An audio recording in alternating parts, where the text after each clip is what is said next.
দেয়া রয়েছে।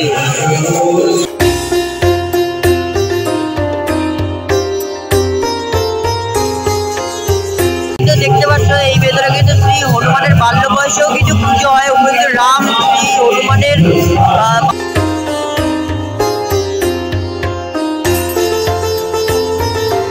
Welcome back to my channel. তো তোমরা সবাই কেমন আছো? আশা করি তোমরা সবাই ভালো আছো। আমি খুব ভালো আছি। তো আজকে নতুন একটা ভিডিও নিয়ে চলে আসলাম। তো ভিডিওটা হচ্ছে কি, আশা করি তোমরা থাম্বনেল থেকে বুঝে গেছো, তাও আমি বলে দিই একবার। তো সামনেই যেহেতু হনুমান জয়ন্তী, ওটা নিয়েই অনেক লোকের মনে কোশ্চেন থাকে, কোথায় যাব, কোথায় পুজো দেবো বা কোথায় ঘুরবো। ওটা নিয়ে একটা ছোট্ট ভিডিও তোমাদের সামনে আনছি, যে হনুমান জয়ন্তীর কলকাতার সবথেকে বড় হনুমান মন্দির আমাদের শ্রীভূমি যেই লেক টাউন ওখানে রয়েছে। তো চলো বেশি কথা বাড়াবো না, শুরু করা যাক। আর যারা আমাকে চেনো না, আমি দেবা, তোমরা দেখি ইউটিউবার না ইউটিউব চ্যানেল। তো চলো শুরু করা যাক। দেবীঘাটের সামনে, তো এই যে দেখতে পাচ্ছ দেবীঘাট, আর এখানে কিন্তু শ্রীভূমি ঠাকুর বিসর্জন হয়। আর তোমরা যদি বিধাননগর হয়ে আসো, তাহলে কিন্তু তোমরা ট্রেন থেকে নেমে স্টেশনের সামনে কিন্তু বাস বা অটো রয়েছে, অটোতে কিন্তু চলে আসবে 10 টাকার বিনিময়ে। তোমরা কিন্তু 10 মিনিটের মধ্যে চলে আসবে লেক টাউন। তো আমরা যেহেতু হেঁটে এসেছি, তাই জন্য এদিকে কিন্তু সোজা চলে যাব হাঁটতে হাঁটতে। তো চলো লেক টাউন ওয়াচ টাওয়ারের সামনে গিয়ে তোমাদের সাথে কথা হচ্ছে। দিয়ে চলে আসলাম ক্লক টাওয়ারের সামনে। এখানে দেখতে পাচ্ছ ক্লক টাওয়ার রয়েছে, আর এদিকেই কিন্তু সোজা চলে যাবো। এখানে কিন্তু 3টে রাস্তা রয়েছে, এদিকে 3টে রাস্তা রয়েছে, আর ওদিকে দেখতে পাচ্ছ কিন্তু একটা ব্যানার লাগানো রয়েছে। ওই ব্যানারের রোডটা ধরে সোজা কিন্তু আমরা চলে যাব। তো চলো রাস্তা পার হয়ে তোমাদের সাথে কথা হচ্ছে। এলাম এই রোডটা ধরে সোজা হেঁটে আসার পর বাঁদিকে কিন্তু একটা টার্নিং রয়েছে। টার্নিংয়ে 1 থেকে 2 মিনিট হাঁটার পরই কিন্তু সেই মন্দিরটা। তো চলো মন্দিরের সামনে গিয়ে তোমাদের সাথে কথা হচ্ছে।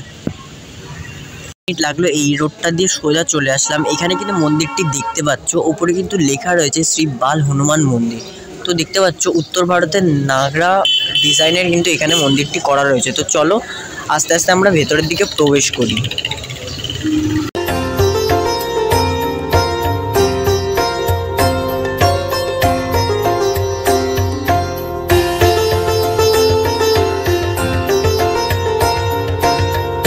লেখা শ্রী শ্রী হনুমান জয়ন্তী মহা উৎসব, কারণ কদিন পরে হনুমান জয়ন্তী, সেই নিয়ে একটা কিন্তু এখানে সময়ের কিছু জিনিস দেয়া রয়েছে। এখানে যেমন দেখো, মঙ্গলবার আরতি ভোর 5টা, ভোগ আরতি সকাল 10টা 15, এরকম কিছু কিছু জিনিস এখানে কিন্তু দেয়া রয়েছে, তোমরা দেখে নাও।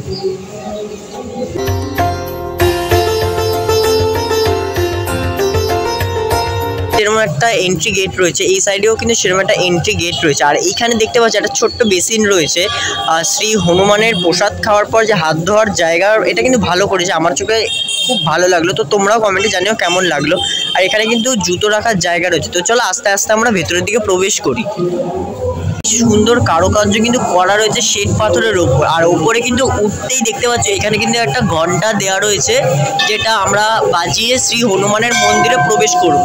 এই সাইডে যেরকম একটা ঘন্টা দেওয়া রয়েছে, ওই সাইডেও কিন্তু একটা ঘন্টা দেওয়া রয়েছে। তো চলো আমরা আস্তে আস্তে প্রবেশ করি শ্রী হনুমানের মন্দিরে। দুটো দরজা, দুটো ঘন্টা, দু সাইডে ওঠা যায়, সেরকমই কিন্তু এখানে দু সাইডের কিন্তু রাস্তা দেওয়া রয়েছে। আর মাঝখানের রাস্তাটায় কিন্তু একটা দক্ষিণার বাক্স রয়েছে। তো চলো আমরা আস্তে আস্তে শ্রী হনুমানের দরবারে প্রবেশ করি।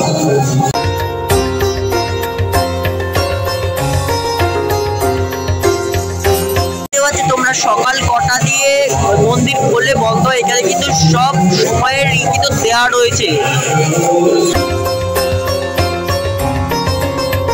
এখন দাঁড়িয়ে আছি কলকাতার সবথেকে বড় হনুমান মন্দিরে। এই সাইডে কিন্তু যেরকম তোমরা দেখতে পাচ্ছ শ্রী হনুমানের ভজন হচ্ছে, আর সেরকম কিন্তু অপূর্ব এই মন্দিরটি। আমি কিন্তু প্রথমবার এলাম। আর এখানে কিন্তু তোমরা দেখতেই পাচ্ছ মাঝখানে শ্রী হনুমান বসে রয়েছেন, আর ওই সাইডে কিন্তু রাম আর সীতা রয়েছেন, আর এক সাইডে কিন্তু দেখতে পাচ্ছ শ্রী শ্যাম আর রাধা গোবিন্দ রয়েছে।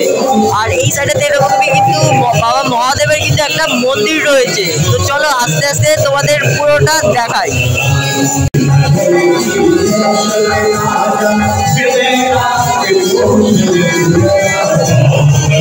দেখতে পাচ্ছ এই ভেতরে কিন্তু শ্রী হনুমানের বাল্য বয়সেও কিছু পুজো হয়। উপরে রাম শ্রী হনুমানের বাল্য বয়স সব কিন্তু এই সাইডে পুজো। ওই সাইডটায় তোমাদের যেরকম দেখালাম বাবা মহাদেবের মন্দির রয়েছে, এই সাইডে কিন্তু শ্রী হনুমানের ছোটবেলার বয়সে কিন্তু পুজো হয়। আর তার পাশে কিন্তু দেখতে পাচ্ছি এখানে এই মন্দিরটি যে প্রতিষ্ঠা সেটা কিন্তু এখানে রয়েছে। এই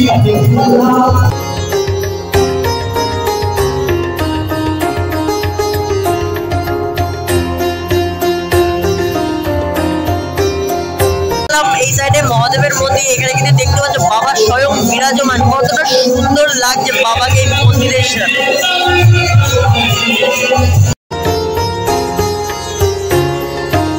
দেখতেই পাচ্ছ শ্রী হনুমান রয়েছে, আর এক সাইডে কিন্তু রাম সীতা, এক সাইডে কিন্তু শ্যাম রাধা গোবিন্দ রয়েছে, কতটা সুন্দর লাগছে তাদের।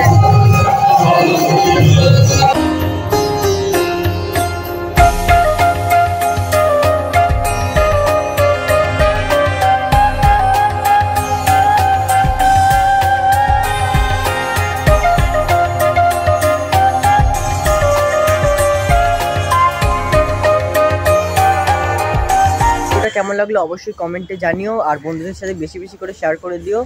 আর যেটা তোমাদের বলছিলাম ইন্ট্রোর সময়, যে হনুমান জয়ন্তীতে ঘোরার বেস্ট জায়গা হবে এটা, তোমাদের ভিডিওতেই বলেছি যে বা কলকাতার সবথেকে বড় হনুমান মন্দির। তো তাড়াতাড়ি করে চলে আসো, আর অবশ্যই কমেন্টে জানিও তার কতটা ভালো লাগলো, আর বন্ধুদের শেয়ার করে দিও। আর নতুন কোনো ধামাকাদার ভিডিও পাওয়ার জন্য আমার চ্যানেলটিকে সাবস্ক্রাইব করে দাও। দেখা হচ্ছে নতুন কোনো ভিডিও নিয়ে, সেজন্য আসি।